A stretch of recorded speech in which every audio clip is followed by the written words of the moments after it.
സുഖിൽറാമിലേക്ക് പോകുമ്പോൾ ശ്രീ സുഖിൽറാം, ഇവിടെ തൊഴിലാളികൾ നേരിടുന്ന ഒരു ചൂഷണത്തെക്കുറിച്ചാണ് ഇപ്പോൾ സംസാരിച്ചത്. ഇത് ഒപ്പം ഇന്ത്യയിലെ തന്നെ ഏറ്റവും വലിയ ഭക്ഷണ വിതരണ ഓൺലൈൻ പ്ലാറ്റ്ഫോം കൂടിയാണ് സ്വിഗ്ഗി. അവിടെ ഈ ഭക്ഷണം നൽകുന്ന അല്ലെങ്കിൽ ഹോട്ടലുകൾ, റെസ്റ്റോറൻറ്റുകൾ അങ്ങനെയുള്ള മേഖലയിൽ നിന്നടക്കം ചില ചൂഷണങ്ങൾ നടക്കുന്നുണ്ട്. അത് അഡ്രസ്സ് ചെയ്യപ്പെടാതെ പോകുന്നുണ്ട് എന്നാണല്ലോ മനസ്സിലാക്കുന്നത്. യഥാർത്ഥത്തിൽ എന്താണ് ആ വിഷയം? ഉറപ്പായിട്ടും നമ്മളിപ്പം ഡിസ്കസ് ചെയ്യുന്ന വിഷയം തൊഴിലാളികളെ ചൂഷണം ചെയ്യുന്നു. അതോടൊപ്പം തന്നെ വെളിയിൽ അറിയാത്ത വേറൊരു അനുഭവമാണ് എനിക്ക് കഴിഞ്ഞ 2 ആഴ്ചയ്ക്ക് മുമ്പ് നേരിട്ടത്. റെസ്റ്റോറൻറ്റുകളെ ഈ ഓൺലൈൻ ആപ്പുകൾ എങ്ങനെ എത്രമാത്രം ചൂഷണം ചെയ്യുന്നുള്ളത്. എനിക്ക് ആക്ച്വലി 2 ദിവസം കൊണ്ട് സൊമാറ്റോ എന്ന് പറയുന്ന വൻകിട ഫുഡ് ഡെലിവറി സർവീസ് 2 ദിവസം കൊണ്ട് എനിക്ക് 15,000 15,000 രൂപയാണ് ഞാൻ അറിയാതെ വെട്ടിച്ചത്.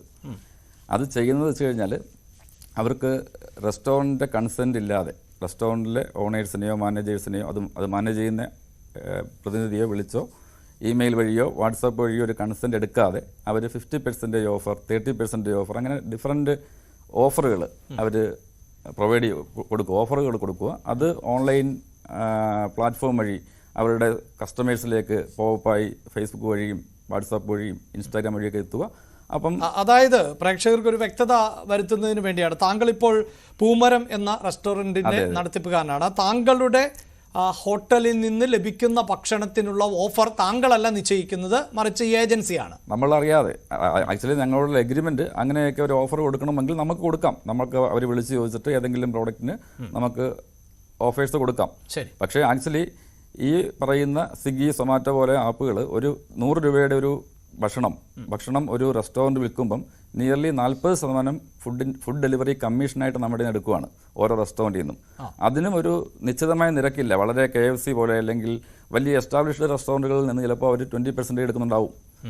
ഈ മേഖലയിലേക്ക് വരുന്ന ന്യൂ കമേഴ്സ് അല്ലെങ്കിൽ പുതിയ റെസ്റ്റോറൻറ്റുകൾ, മീഡിയം ലെവലിലൊക്കെ പോകുന്ന റെസ്റ്റോറൻറ്റിൽ നിന്ന് അവർ പറയുന്ന കമ്മീഷനാണ്. നിയർലി ഒരു 30 to 40% ആണ് അവർ കമ്മീഷനായിട്ട് എടുക്കുന്നത്. അപ്പം ഞാനൊരു 100 രൂപയുടെ ഒരു പ്രോഡക്റ്റ്, ഒരു ഫുഡ് വിൽക്കുകയാണെങ്കിൽ എനിക്ക് 60 രൂപ കിട്ടും, 40 രൂപ കമ്മീഷനായിട്ട് ഞാൻ സൊമാറ്റോയുടെ അനുഭവം പറയുന്നത്, സൊമാറ്റോ എടുക്കും. അതുകൂടാതെ കസ്റ്റമറിൻ്റെ കയ്യിൽ നിന്ന് നിയർലി 100 രൂപ ഡെലിവറി ചാർജ് ആയിട്ട്. അപ്പം നോക്കുക, 100 രൂപയുടെ ഒരു പ്രോഡക്റ്റ് ഞാൻ വിൽക്കുമ്പം എനിക്ക് 60 രൂപയും സൊമാറ്റോ അല്ലെങ്കിൽ സ്വിഗ്ഗി എന്ന് പറയുന്ന ഓൺലൈൻ ആപ്പുകൾക്ക് 140 രൂപയും കിട്ടും. ഇവിടെ ഒരു തട്ടിപ്പ് നടക്കുന്നത് എന്തെന്ന് വെച്ച് കഴിഞ്ഞാൽ, ഒരു മീഡിയം ലെവൽ റെസ്റ്റോറൻറ്റിന് ചിലപ്പം ഒരു 25 to 50 ഓർഡേഴ്സ് ആയിരിക്കും ഒരു ദിവസം പോകുന്നത്. അവരുടെ പ്രൊഡക്ഷൻ കപ്പാസിറ്റി അത്രയായിരിക്കാം. അപ്പം 50 ഓർഡർ ഞാൻ കൊടുത്തു കഴിഞ്ഞാൽ 5,000 രൂപയുടെ ഒരു ഓർഡർ പോകുമ്പം നിയർലി അതിൻ്റെ 40% 2,000 രൂപ എനിക്ക് പോയിട്ട് 3,000 രൂപയാണ് റെസ്റ്റോറൻറ്റ് കിട്ടുന്നത്. പ്ലസ് ഈ 2,000 രൂപ ഫുഡ് ഡെലിവറി കമ്മീഷനായിട്ടും പ്ലസ് 5,000 രൂപ 50 ഓർഡറിന് 100 രൂപ വെച്ചിട്ട് നിയർലി ഞാൻ പറയുന്നത് 5,000 രൂപ ഫുഡ് ഡെലിവറി ചാർജ് ആയിട്ടും നിയർലി 7,000 രൂപ സൊമാറ്റോ അല്ലെങ്കിൽ സ്വിഗ്ഗി പോലെയുള്ള ഡെലിവറി ആപ്പുകൾ എടുക്കുകയും നമ്മൾ പ്രൊഡക്ഷൻ കോസ്റ്റ് പോലും കിട്ടാത്ത രീതിയിൽ നമുക്ക് വളരെ നഷ്ടമായ രീതിയിലാണ് ഇവരുടെ ഒരു കാൽക്കുലേഷൻ. ഇവിടെ വരാൻ തട്ടിപ്പെന്ന് വെച്ച് കഴിഞ്ഞാൽ ഒരു റെസ്റ്റോറൻറ്റിന് 20 മുതൽ 50 ഓർഡറാണ് കൊടുക്കാൻ കപ്പാസിറ്റി ഉള്ളതെങ്കിൽ നമ്മളുടെ കൺസെൻറ്റ് ഇല്ലാതെ സ്വിഗ്ഗി അല്ലെങ്കിൽ സൊമാറ്റോ പോലുള്ള ആപ്പുകൾ വളരെ കസ്റ്റമേഴ്സിന് ആകർഷണമായ രീതിയിൽ വലിയ വലിയ ഓഫേഴ്സ്, അവർക്ക് ഒരിക്കലും ഈ റെസ്റ്റോറൻറ്റ് നഷ്ടത്തെക്കുറിച്ചൊരു ചിന്തയുമില്ല. അവർ വലിയ വലിയ ഓഫർ, ഇപ്പോൾ 50% ഓഫർ. അപ്പം പോപ്പായിട്ട് സ്വിഗ്ഗി ഈ പറയുന്ന ഓഫറുകൾ അവരുടെ സ്ഥിരം കസ്റ്റമേഴ്സായ അവരുടെ ഡേറ്റാബേസിലുള്ള കസ്റ്റമേഴ്സിന് ഇവരിങ്ങനെ പോപ്പപ്പ് ചെയ്തുകൊണ്ടിരിക്കും. സൊമാറ്റോയുടെ ഓഫർ 50%, പൂമരത്തിൽ 50% ബിരിയാണി ഓഫർ, 30% ചട്ടിച്ചോറിൻ്റെ ഓഫർ, ഇങ്ങനെയൊക്കെ പറയുമ്പം സ്ഥിരം കസ്റ്റമേഴ്സ് ആയാലും ന്യൂ കമേഴ്സ് ആയാലും അത് ആകൃഷ്ടരാകും ഓഫറിലോട്ട്. പ്രത്യേകിച്ച് നമ്മുടെ കേരളത്തിൽ കണ്ടുവരുന്ന ഒരു സ്ഥിതിവിശേഷം കൂടിയാണ് ഈ ഓഫറിൻ്റെ പുറകിൽ പോകുന്ന കസ്റ്റമേഴ്സിൻ്റെ ഒരു താല്പര്യം. അപ്പം നമുക്ക് ഒരു ഓർഡർ വരുമ്പോഴത്തേക്ക് ഞാൻ ചിലപ്പോഴും റാൻഡമായിട്ടൊക്കെ ചെക്ക് ചെയ്യും ഓർഡർ വരുമ്പോഴത്തേക്ക്, അല്ലെങ്കിൽ ഇത് ഡെലിവറി ചെയ്യുന്ന സ്റ്റാഫ് ചെക്ക് ചെയ്യുമ്പം നമുക്കറിയാം ഈ 100 രൂപയുടെ ഒരു സാധനം പോകുമ്പം എന്താണ് 50% 50 രൂപയെ കസ്റ്റമർ ചാർജ് ചെയ്തിട്ടുള്ളൂ. അപ്പം നമുക്ക് ചിലപ്പം തിരക്കിലാണെങ്കിൽ അപ്പോഴത് മോണിറ്റർ ചെയ്യാനും ഉടനെ അതിൻ്റെ കൺസേൺഡ് സൊമാറ്റോ ടീമിനെ വിളിച്ച് ചോദിക്കാനൊന്നും പറ്റത്തില്ല. ചിലപ്പം നമ്മൾ വിചാരിക്കും ഈ 50% ഓഫർ അവർ നമ്മളറിയാതെ ഇട്ടിട്ട്, അല്ലെങ്കിൽ നമ്മളറിയാതെ ഇട്ടിട്ട് നമുക്ക് ആ 50 രൂപ അവർ തരുമായിരിക്കും. 100 രൂപയിൽ 50 രൂപ ഒരു കസ്റ്റമറിന് ഓഫർ കൊടുക്കുന്നു, അപ്പം 50 രൂപ 100 രൂപയ്ക്ക് വേണ്ടി ഒരു ഒരു പ്രോഡക്റ്റ് ഒരു ഫുഡ് ഓർഡർ ചെയ്യുമ്പം കസ്റ്റമർ 50 രൂപ അടച്ചാൽ മതി. ചിലപ്പം ഇത് ശ്രദ്ധിക്കാതെ പോകുന്ന അല്ലെ ശ്രദ്ധിക്കുന്ന ഒരു റെസ്റ്റോറൻറ്റ് ഓണർ ആണെങ്കിൽ കൂടി വിചാരിച്ചു പോകും ചിലപ്പം സൊമാറ്റോ 50 രൂപ നമുക്ക് തരുമായിരിക്കും. കാരണം യൂബർ ഈറ്റ്സ് വന്ന സമയത്ത് അങ്ങനെയായിരുന്നു. അവർ 50% ഓഫർ കൊടുക്കുമ്പം റെസ്റ്റോറൻറ്റുകൾക്ക് ഒരു നഷ്ടവും സഹിക്കണ്ട.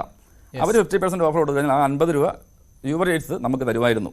അപ്പോൾ അങ്ങനെ ഒരു ഹിസ്റ്ററിയും കൂടെ നമ്മുടെ മനസ്സിലുള്ളതുകൊണ്ട് അങ്ങനെയൊക്കെ ആയിരിക്കും നമ്മൾ ചിലപ്പോൾ ചിന്തിച്ചു പോകും. വളരെ എസ്റ്റാബ്ലിഷ്ഡ് റെസ്റ്റോറൻറ്റ്സുകളാകുമ്പം ഇതെല്ലാം മോണിറ്റർ ചെയ്യാനൊക്കെ വേറെ മെക്കാനിസവും ഉണ്ടാവും. അല്ലാതെ ഹോം ഷെഫുകൾ ഞങ്ങളെ പോലെ പാഷനേറ്റ് ആയിട്ടൊക്കെ ഇതിലോട്ട് ഇറങ്ങിയ ആൾക്കാർ അങ്ങനെയൊക്കെയുള്ള മെജോറിറ്റി അങ്ങനെയാണല്ലോ. ഏറ്റവും വലിയ വൻകിട റെസ്റ്റോറൻറ്റുകളല്ലോ നമ്മൾ നോക്കുമ്പം വൻകിട റെസ്റ്റോറൻറ്റുകൾക്ക് അതിൻ്റെതായ ഒത്തിരി സിസ്റ്റമുണ്ട്. വളരെ പർട്ടിക്കുലർ സിസ്റ്റത്തിലൂടെ പോകുന്നത്. നമ്മളൊന്നും അത്രയും സിസ്റ്റം ഫോളോ ചെയ്യാൻ പറ്റത്തില്ല. സിസ്റ്റം ഫോളോ ചെയ്യണമെങ്കിൽ അതുപോലെ മാൻ പവർ വേണം. അപ്പോൾ നമുക്കത് പറ്റണമെന്നില്ല. അപ്പോൾ ഇവിടെ ഞാൻ കണ്ടതെന്ന് വെച്ച് കഴിഞ്ഞാൽ 100 രൂപയുടെ ഒരു സാധനം നമ്മളുടെ കൺസെൻറ്റ് ഇല്ലാത്ത കസ്റ്റമർ 50 രൂപയ്ക്ക് വാങ്ങിക്കുന്നു. അത് പോട്ടെ, ഇവിടെ ഏറ്റവും കൂടുതൽ തട്ടിപ്പെന്ന് വെച്ച് കഴിഞ്ഞാൽ ഈ 25 മുതൽ 50 ഡെലിവറി ചെയ്യാൻ കപ്പാസിറ്റിയുള്ള ഒരു റെസ്റ്റോറൻറ്റിന് സൊമാറ്റോയ്ക്ക് ലാഭം കിട്ടണമെങ്കിൽ അല്ലെങ്കിൽ ഡെലിവറി ചെയ്യുന്ന സൊമാറ്റോ സ്വിഗ്ഗി പോലുള്ള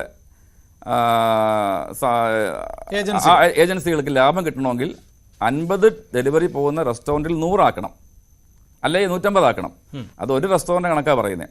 അങ്ങനെ കേരളത്തിൽ എത്ര റെസ്റ്റോറൻറ്റുകളുണ്ട്? അപ്പോൾ എൻ്റെ കേസിൽ എനിക്കിപ്പം ഒരു 100 രൂപയുടെ 50 ഓർഡർ എനിക്ക് കൊടുക്കാൻ കപ്പാസിറ്റി ഉള്ളൂ, അല്ലെങ്കിൽ 20 ഓർഡറെ കപ്പാസിറ്റി ഉള്ളെങ്കിൽ ഞാനൊരു 5000 രൂപയുടെ പ്രോഡക്റ്റ് വിൽക്കും. എനിക്ക് 3000 രൂപ കിട്ടും.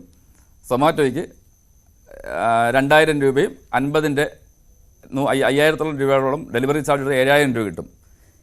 ഇവിടെ അവർക്ക് ലാഭം ഉണ്ടാക്കണമെങ്കിൽ എൻ്റെ ഡെലിവറി കപ്പാസിറ്റി ഞാൻ അറിയാതെ എന്ത് ചെയ്യണം? ഡെലിവറി കപ്പാസിറ്റി അല്ല, എന്നെ കൊണ്ട് 100 ഓർഡർ കൊടുപ്പിക്കണം. കൊടുപ്പിക്കണമെങ്കിൽ കസ്റ്റമേഴ്സിന് ഓഫർ കൊടുക്കണം നമ്മളറിയാതെ. ആൾറെഡി തന്നെ 40% എടുക്കുമ്പോൾ നമുക്ക് പ്രൊഡക്ഷൻ കോസ്റ്റ് പോലും കിട്ടുന്നില്ല. പിന്നെ നമ്മളെ വിളിച്ച് പറയുമ്പം നമുക്ക് ഓഫർ ഒന്നും താല്പര്യമില്ല എന്ന് പറയും. ചിലപ്പം ഏറ്റവും കൂടുതൽ ഫാസ്റ്റ് മൂവിങ് ആയുള്ള ബിരിയാണിക്കോ വേറെ എന്തെങ്കിലും ഒരു ഡിഷിന് നമുക്കൊരു അഡ്വർടൈസ്മെന്റിന് വേണ്ടി ഒരു പർട്ടിക്കുലർ പീരീഡിൽ ഓഫർ കൊടുക്കാം. അങ്ങനെ കൊടുക്കുന്ന ഒത്തിരി റെസ്റ്റോറൻറ്റുകളുണ്ട്. അപ്പോൾ ഇവിടെ സംഭവിക്കുന്ന വെച്ചാൽ ഞാൻ അറിയാതെ എൻ്റെ റെസ്റ്റോറൻറ്റിൽ നിന്ന് 100ഓളം ബിരിയാണി ആണെങ്കിൽ 100 ബിരിയാണി സെല്ല് ചെയ്യാൻ വേണ്ടി അവരൊരു ഓഫർ നിശ്ചയിക്കുന്നു. കസ്റ്റമേഴ്സ് ഇതൊന്നും അറിയുന്നില്ല. കസ്റ്റമേഴ്സ് 50% അത് വാങ്ങിച്ച് കഴിക്കുന്നു. നമുക്കെന്താ സംഭവിക്കുന്നത്? നമുക്ക് 10,000 രൂപയുടെ സാധനം വിൽക്കുമ്പം 5000 രൂപ കിട്ടുന്നു. അതിനേക്കാൾ വിചിത്രമായൊരു സംഭവമുണ്ട്. ഈ 5000 രൂപയിൽ നിന്ന് 40% പിടിച്ചിട്ട് എനിക്ക് 3000 രൂപ കിട്ടത്തുള്ളൂ. അതായത് ഞാൻ 10,000 രൂപയുടെ ഒരു സാധനം വിൽക്കുമ്പോൾ 10,000 രൂപയുടെ ബിരിയാണി വിറ്റാൽ എനിക്ക് കിട്ടുന്നത് 3000 രൂപ. അത് താങ്കളുടെ അനുവാദമില്ലാതെയാണ്. അത്